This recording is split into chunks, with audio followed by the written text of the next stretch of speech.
High everyone, আসসালামু আলাইকুম। Welcome to Safa's kitchen. আশা করছি সবাই ভালো আছেন। আমি আল্লাহর রহমতে ভালো আছি। আজকে আবার একটা নতুন ভিডিও ব্লগ নিয়ে হাজির হলাম। আজকে সারাদিন যা যা করলাম সেটাই আপনাদের মাঝে তুলে ধরলাম। তাহলে চলেন দেরি না করে দেখে নিই। আজকে শুক্রবারে, সেই দিনের সকালবেলায় সাফার আব্বু বাজারে গিয়ে ঘরের জন্য মুদির বাজারগুলো নিয়ে আসলো। এই যে আমি সবগুলোই বের করে নিয়েছি, এক এক করে দেখতে পাচ্ছেন।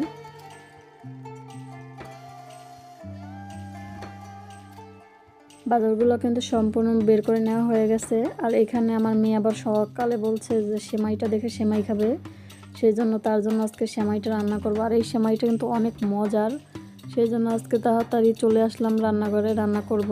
আর মাঝে মাঝে আপনাদের সব কিছু একটু ভিডিও করে দেখাবো। এই যে প্রথমে নিয়ে নিয়েছি এখানে হাফ কেজি দুধ, ফ্রিজে ছিল, সেটাকে নামিয়ে আমি এখন জাল করে নেব দুধটা। এই যে চুলাটা আমি কিন্তু ইলেকট্রিক চুলায় বসিয়ে দিছি।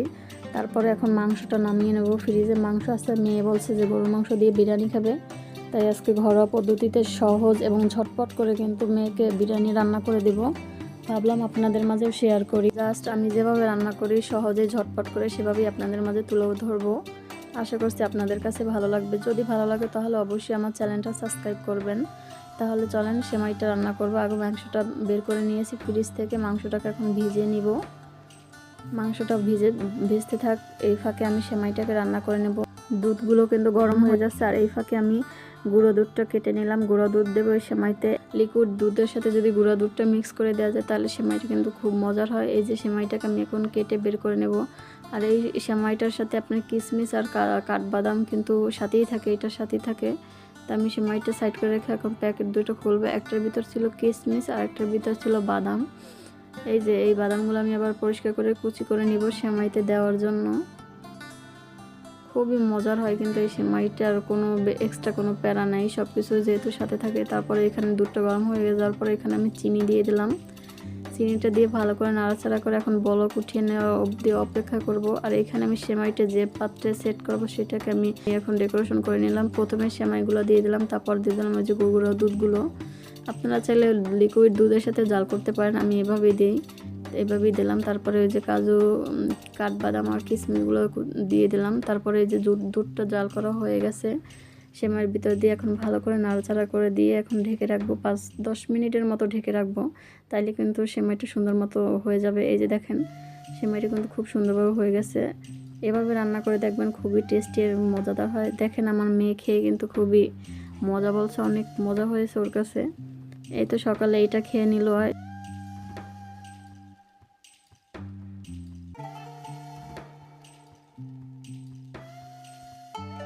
তারপর আমি এখন রান্না করতে যাব। এখানে যে মাংসটা ভিজিয়ে রেখেছিলাম, মাংসটা কিন্তু ছেড়ে দিয়েছি, দেখতে পাচ্ছেন। এখন যেহেতু বিরিয়ানি রান্না করব, এত বড় সাইজের তো হবে না, ছোট করে কেটে নিব আমি। আর ঘরে টক দই ছিল না, সেই জন্য আমি আবার ঘরেই তৈরি করে নিলাম লেবু দিয়ে টক দইটা। এই যে হাতের কাছে যখন যেটা পাই আমি সেটা দিয়ে রান্না শুরু করে দিই। এখন আবার দোকানে যাওয়ার সময় নেই, সেই জন্য আমি ঘরেই লেবু দিয়ে আর গুঁড়ো দুধ দিয়ে কিন্তু টক দইটা তৈরি করে নিয়েছি। আর এই পাশে কিন্তু মাংসটা পিস পিস করে কেটে নিয়েছি। তারপরে এর ভিতর দিলাম আদার পেস্ট, তারপর রসুন কুচি দিয়ে দিলাম, তারপর দিলাম বাদাম বাটা, টক দই, এক এক করে গুঁড়া মশলাগুলো দিয়ে দিলাম, গরম মশলা। তারপরে এই যে বিরিয়ানির মশলাটা আমি কেটে রাঁধুনির বিরিয়ানির মশলা দিয়ে রান্না করব, কেটে নিলাম। তারপরে টমেটো সস দিলাম, এক এক করে লবণ, তেল, পেঁয়াজের বেরেস্তা দিয়ে দিলাম। এখানে আমি বেরেস্তাটা দিয়ে রান্নাটা করব আজকে। সব কিছু কিন্তু মশলা এবং উপকরণগুলো দিয়ে ভালো করে মাংসটাকে ম্যারিনেট করে রাখবো আধা ঘন্টার মতো। তারপর আধা ঘন্টা পরে কিন্তু আমি মাংসটাকে রান্না করার জন্য আসছি। এইখানে পেঁয়াজ ভাজার যে তেলটা আছে অল্প কিছুটা আমি প্যানে দিয়ে ভালো করে গরম করে তারপর ম্যারিনেট করা মাংসটা দিয়ে দিলাম।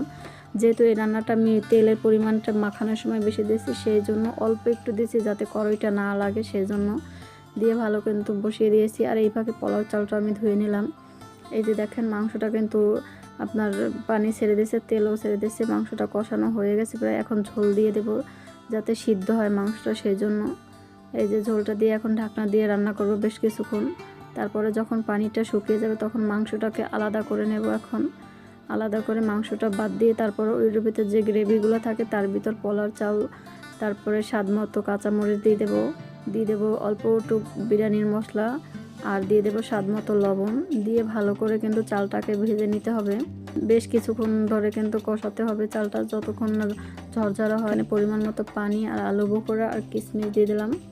যখন ফুটে গেল তখন এখানে দিয়ে দিলাম গুঁড়ো দুধ। এটা আপনার হাতের কাছে থাকলে দিতেও পারেন, না দিলেও চলবে, কিন্তু টেস্ট হয় কিন্তু এটা দিলে। তারপরে এখানে মাংসগুলো দিয়ে খুব ভালো করে মিক্স করে নিয়ে উপরে পেঁয়াজের বেরেস্তা দিয়ে কিন্তু ঢাকনাটা আমি লাগিয়ে দিলাম। এখন হতে থাক, দম দিয়ে রাখছি। আর এই ফাঁকে আমি শসা লেবুটা কেটে নিব। এই যে আজকে টুকটাক রান্নার ভিডিওগুলো আপনাদের মাঝে শেয়ার করব, আশা করছি আপনাদের ভালো লাগবে। যদি ভালো লাগে তাহলে অবশ্যই আমার চ্যানেলটাকে সাবস্ক্রাইব করার অনুরোধ রইল। লাইক, কমেন্ট, শেয়ার এবং বেল বাটনটা প্রেস করে রাখবেন। দেখেন খুবই লোভনীয়, টেস্টি, ঝরঝরা একটা বিরিয়ানি কিন্তু হয়ে গেছে। এরকম আপনারা কিন্তু শর্টকাট রেসিপি আপনারা তৈরি করে নিতে পারেন যে কোনো সময়। দেখেন খুবই অল্প উপকরণ দিয়ে কিন্তু তৈরি করে নিলাম। এই যে আমার মেয়েকে ওকে খাবার দিয়ে দিলাম, ওর খাওয়া শেষে ওরে ঘুম পাড়িয়ে তারপরে আমি আমার কাজগুলো করব। এই তো আজকে ছোট্ট একটা ব্লগ, আশা করছি আপনাদের কাছে ভালো লাগবে। যদি ভালো লাগে অবশ্যই চ্যানেলটা সাবস্ক্রাইব করার অনুরোধ রইল। ধন্যবাদ, সবাই ভালো এবং সুস্থ থাকবেন। আল্লাহ হাফেজ।